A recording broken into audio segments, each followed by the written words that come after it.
6 నెలల్లో పూర్తి అయిపోతుంది. ఎంతమంది వచ్చినా కానీ అసలు ఉంటుంది. తప్పకుండా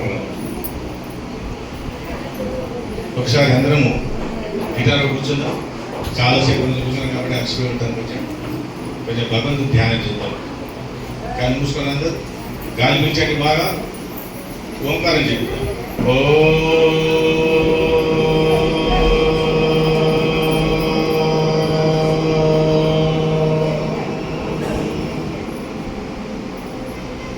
ఓం సుధామయ వరదా వేదమాతా ప్రచోదయంతాం పావమాని ద్విజానాం ఆయు ప్రాణం ప్రజాం పశుం కీర్తిం ద్రవిణం బ్రహ్మవర్చసం మయ్యం దత్వా వ్రజత బ్రహ్మలోకం. ఓం శాంతి శాంతి శాంతి. ఆత్మబంధువులందరికీ నా యొక్క వందనాలు, మరియు గురువులకు పెద్దలు అందరూ కూడా నా యొక్క వందనాలు. చాలా సేపు నుంచి వింటున్నాము. కింద కూడా భజనలు బాగా చేశారు. అమ్మగారు సంస్కృత చాలా విషయాలు చెప్పారు.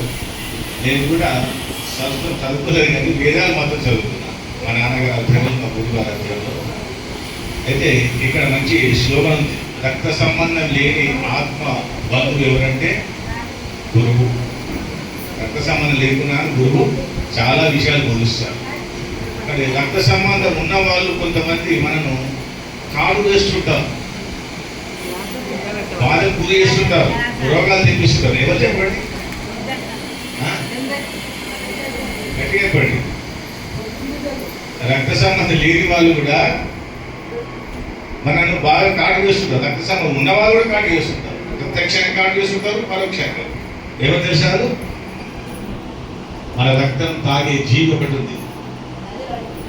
మన రక్తం తాగే జీవి ఎవరు? జీవి దోమ కదా. దోమ కుడుతుంది అనుకుంటుంది అందరికీ. అది కూడా కర్మ సిద్ధాంతమే.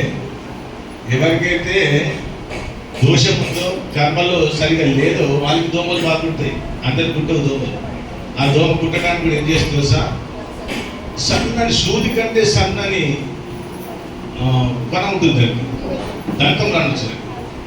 దాదాపు 36 దంతాలు ఉంటాయి దానికి. అది సూది కంటే సన్నం ఉంటుంది కొన. అంటే మన శరీరాన్ని కూర్చి దాని యొక్క లాలాజలను వదిలి ఆ రక్తాన్ని పలచగా చేసి మళ్ళీ పీల్చుకుంటాం. అప్పుడు పీల్చుకుంటున్నప్పుడు మనకు నొప్పి వస్తుంది. అప్పుడు బాధ కలుగుతుంది. రక్త సంబంధం ఉందనే తగ్గుతుంది. దోమతో రక్త సంబంధం ఉంది మనకు. ఆ జీవితంలో రక్త సంబంధం ఉంది. దాంట్లో కూడా ఆత్మ ఉంది. అందుకోసమే అది కూడా మనకు బంధువే, ఆత్మ బంధువు. ఈ విధంగా జీవుడు ఎన్నో రకాల బాధలకు గురవుతున్నాడు. సృష్టిలో ఉన్న సకల పదార్థాలను చూసి మనము చాలా జ్ఞానాన్ని నేర్చుకోవాలి.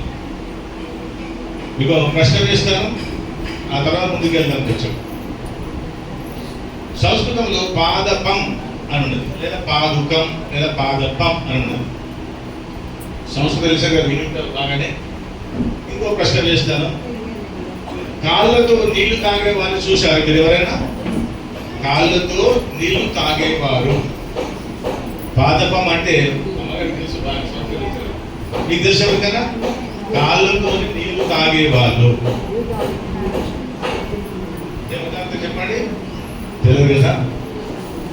చెట్టు చెట్టు నీళ్లు తాగుతుంది. దేంతో తాగుతుంది? పాదాలతోని, వేర్లతో తాగుతుంది. ఒక 5 సంవత్సరాల పిల్లవాడిని పిలిచి, బాబు ఈ నీళ్లు చెట్టు తాగించి రాపో అంటే ఏం చేస్తాడు? అతను పోస్తాడు. అంతేగాని అమ్మ ఆ చెట్టుకు నోరు లేదు కదా, ప్రాణం లేదు కదా, ఎట్లా పోయాలని అన్నాడు. ఆ జ్ఞానం ఎట్లా వస్తుంది తెలుసా? ఆది గురువు, సనాతన గురువు పరమేశ్వరం వస్తుంది. ఏ విధంగా అయితే ఒక మేక కానీ ఆవు కానీ నీళ్ళలో పడితే ఆటోమేటిక్ ఈత కూడా పోతుంది, దానికి ఎవరు నేర్పించరు. అట్లాగే శిశువులకు కూడా జ్ఞానము అద్భుతంగా అందిస్తుంటాడు భగవంతుడు. పుట్టిన తర్వాత 5 సంవత్సరాలు కాగానే నీళ్ళు పోసినామంటే పోయేస్తాడు. కానీ నీళ్ళు తాగించి రామన్నాక ప్రశ్నకు జవాబు లేదని కదా. అయినా సరే ఆ జ్ఞానం దిగ్బోయి ఏం చేశాడు? చెట్టుకు పోస్తాడు. చూడండి ఎంత మంచి. దాని పేరు పాదు. కానీ మనిషి నోటితో నీళ్లు తాగుతున్నాడు. నోటిలో నీళ్లు తాగుతున్నాడు, మంచి మంచి పదార్థాలు తింటున్నాడు, అయినా సరే నోటితో దుర్భాషలు ఆడుతున్నాడు. చూడండి, వృక్షానికి మనకి చెట్టు ఎంత తేడా ఉంది. కాదు వేయడం చెప్పిన దోమ గురించి చెప్పిన పాపం అది కుట్టిపోతుంది, మంటలు వేస్తుంది. కానీ మన వాళ్ళు కొంతమంది జ్ఞానం లేని వాళ్ళు అజ్ఞానం ఏం చేస్తున్నారంటే నోటితోని శుభ్రమైన నీళ్లు తాగుతున్నారు, శుద్ధమైన ఆహారం తింటున్నారు, తింటూ వాకిట చెప్తున్నారు, అశుద్ధమైన వాక్కులు పలుకుతున్నారు. దేనివల్ల? సరైన గురువు లేకపోవడం వల్ల, రక్త సంబంధమైన ఆత్మబంధువు లేకపోవడం వల్ల. మన ఆత్మీయులు ఎవరు కూడా గురువుగా భావించిన అక్కర్లేదు, ఎందుకంటే వాళ్ళ జ్ఞానం ఉండదు, వాళ్ళు గురువు దగ్గరికి రావాలి. ఆ జ్ఞానాన్ని అందించే గురువు కాబట్టి గురువు దగ్గర మనము ఈ విషయాన్ని నేర్చుకుంటుకోవచ్చు. ఇంతమంది గురువులు వచ్చారు చూడండి. మరి ఈ కాలంలో ఈ మాసం పేరేం పేరమ్మా? శ్రావణ మాసం. శ్రవణం అంటే వినడం. శ్రావణ మాసంలో మనము వేద వాంగ్మయాన్ని వినాలి, గురువులు చెప్పే విషయాలు వినాలి, వేదాలు మాత్రమే చదవాలి, వేద మంత్రాలు అర్థాలు తెలుసుకోవాలి, వాటి ప్రకారం మనం వ్యవహారం ఉండాలి అని చెప్తుంది శ్రావణ మాసంలో. మనం ఎంత పుణ్యాత్మలం అండి! నిజంగా మనం అందరం ఆత్మబంధువులం. నిజంగా మనం అందరం ఇప్పుడు ఆత్మబంధువులం. ఎందుకంటే ఎంతో మంది బయట ప్రపంచం ఈ గోడ దాటి బయట పోతే అందరూ తలకాయ వంచి చూసుకుంటూ కూర్చున్నారు. ఏంటిది? Cell phone. తలకాయ వంచేసి ఫేస్బుక్ అంటే తలకాయ వంచాలి, అంతేనే కదా. ఆ ఎఫ్ ఉంటుంది కదా, ఎఫ్ తలకాయ వంచి ఉంటుంది. ఫేస్బుక్, వాట్సాప్ చూడండి, నిరంతరం అదే పరిగణిస్తుంది. కానీ మనందరం నిజమైన ఆత్మ బంధువులు. కానీ ఈ సెల్ ఫోన్ ఉన్నవాళ్ళు కూడా కొన్ని మర్చిపోయారు. నేను ఒక ప్రశ్న వేస్తాను వాళ్ళు ఒకటి, మీ అందరి దగ్గర ఎవరి దగ్గర సెల్ ఫోన్ లేదో చేతులు లేపండి. సెల్ ఫోన్ లేని వాళ్ళు అబ్బా ఎంత అదృష్టవంతులండి మీరు, చాలా అదృష్టవంతులు మీరు. మేము ఉన్నది, మా దగ్గర సెల్ ఫోన్ ఉన్నది. కొందరి దగ్గర 2 సెల్ ఫోన్లు ఉన్నాయి, 3 డబుల్ సిమ్లు. ఎందుకో అర్థం కాదు. కానీ ఒకటి మర్చిపోయారు, సెల్ ఫోన్ కొన్నారు కానీ అసలైన జ్ఞానాన్ని మర్చిపోయారు. ఏంటిదని? సెల్ ఫోన్ కొంటే బాక్సులో రకరకాల పదార్థాలు వస్తున్నాయి. ఏంటి అవి? హెడ్ ఫోన్ వస్తుంది, బ్యాటరీ వస్తుంది, ఛార్జర్ వస్తుంది, ఇంకేమొస్తుంది చెప్పండి? ఇంకేమొస్తుంది? సెల్ ఫోన్ కొంటాను ఒక బుక్ వస్తుంది, manual, that is user manual. అంటే ఆ ఫోన్ ఎట్లా వాడుకోవాలని చెప్తుంది. కానీ దాన్ని ముడతాం, అవడతాం, డబ్బా పడేస్తాము, ఆ బుక్ కూడా పక్కన పడేస్తాం. కేవలం సెల్ ఫోన్ పట్టుకోవాలి, తలకాయ మంచాన్ని చూస్తున్నాడు. అది కాదు, అసలు జ్ఞానం అందులో ఉంది. అట్లాగే మానవులందరూ కూడా ఏ సెల్ ఫోన్ అయితే వాడుతున్నారో వాళ్ళందరూ కూడా, మానవులందరూ కూడా ఒకటి మర్చిపోయారు. ఏంటంటే వేదాన్ని మర్చిపోయారు. Veda is a user manual of mankind. మానవులందరికీ వేదము ఒక మార్గనిర్దేశనం చేసే గ్రంథము. ఇందాక అమ్మగారు చెప్పారు ఋగ్వేదము, యజుర్వేదం, సామవేదం, అధర్వేదం గురించి. అందులో అంతా ఇదే ఉంది విషయాలన్నీ. ఆ ఋగ్వేదము, యజుర్వేదం బుక్కులు, ఈ గ్రంథాలు పక్క పెట్టేశారు. ఏం చేశారు? ఐహిక సుఖాల వైపు వెళ్ళిపోయింది. సంపాదించాలి, సంపాదించాలి, సంపాదించాలి, మధ్యలో గుట్టుకున్నాడు. సంపాదించి ఎవరు తింటారు? అతను తిన్నాడు.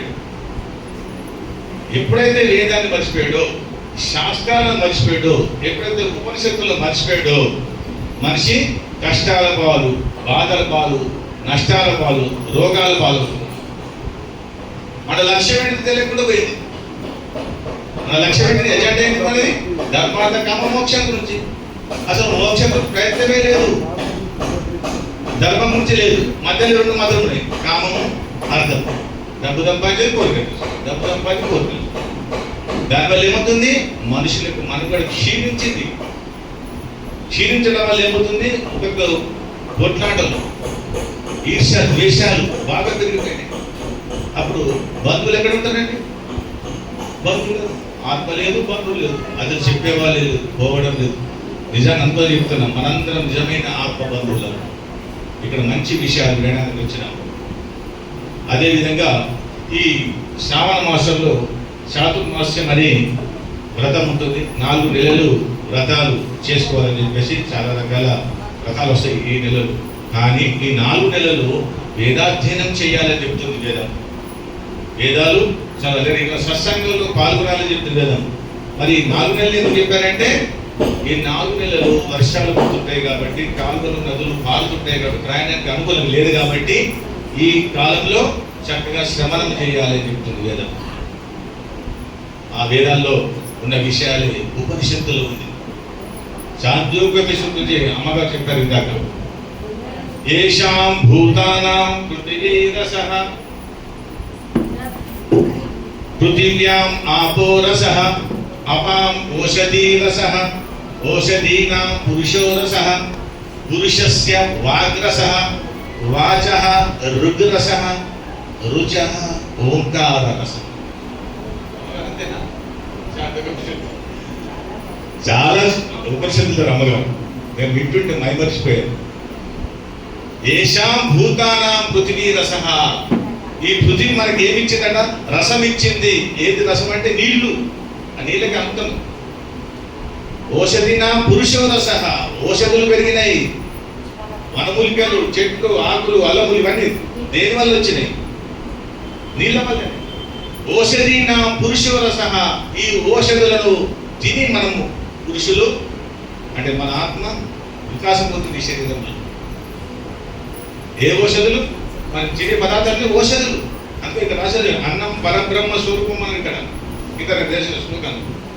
కానీ ఆ ఓషధులన్నీ చక్కగా వినియోగించుకోవాలి, చక్కగా వాడుకోవాలి. పురుషస్య వాగ్రసః, వాక్కు స్పష్టంగా వస్తుంది.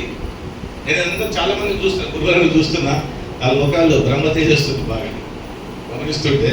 అంటే అలా లీనమైపోయి ముఖ్యంగా వాలంటీర్లను చూస్తుంటే చాలా ఆనందం అనిపించింది. వాళ్ళు పలకరించండి అంటే వాగ్ రస, వాళ్ళ వాగ్ ఏ విధంగా మారిపోయింది చూడండి. గురుగారిని సంప్రదించడం వల్ల, గురుగారి ఆశయం పొందడం వల్ల. పసుపెట్టి సీతారామ గారు నాకు 25-26 సంవత్సరాల క్రితం పరిచయం. అప్పటి నుంచి వారి సాన్నిధ్యంలో ఉండడం, రావడం కూడా ఉండదు. చాలా చక్కగా గురిస్తుంది.